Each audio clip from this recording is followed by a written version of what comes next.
Tarrant County's top Republican announced several security measures for election night, some of which might slow down the vote count. County Judge Tim O'Hare calls it a matter of security and transparency. Fox 4's Dion Anglin is live with a closer look at what the county is asking for. Dion. Hi there, Steve. Well, the list is said to be evidence of bolstered security or election security in Tarrant County and improved transparency. The list of 14 actions released by Tim O'Hare make up what the conservative county judge refers to as his statement regarding increased security and transparency for the 2024 general election. The detailed bullet points include actions taken during O'Hare's time in office, and according to him, they constitute election security enhancements. The purpose of this is to placate election integrity activists and to uphold the integrity of county elections. A lot of it is window dressing. O'Hare's statement does not come as a surprise to some political analysts. Bud Kennedy believes O'Hare is under pressure by activists who perceive vulnerabilities in election administration, despite no evidence of widespread fraud or tampering.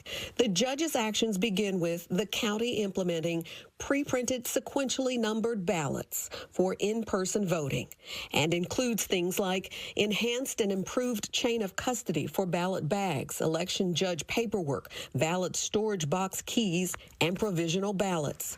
Also, a live stream camera placed in the ballot board storage room.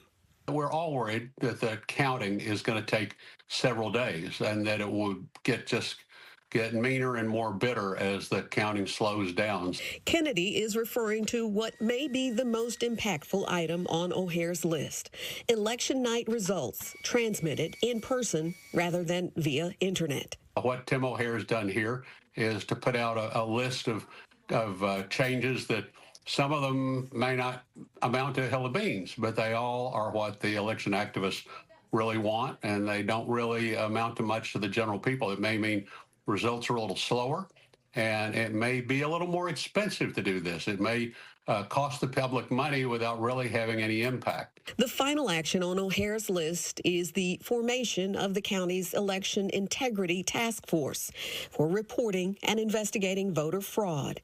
It has been strongly criticized and called unnecessary. There is nobody in prison anywhere in Texas for illegal voting. If illegal voting were rampant, there might be somebody somewhere in prison for it. The fact is that there aren't illegal voting cases and there aren't people in prison, and the people that they've investigated didn't amount to anything. Well, we will include the entire list of 14 enhanced election security actions on our website, fox4news.com. That's the very latest live. Steve, back to you. All right, Dion, thank you. By the way, we do have an election guide on our website with all the information you need to know about voting in Texas. Go to fox4news.com/election.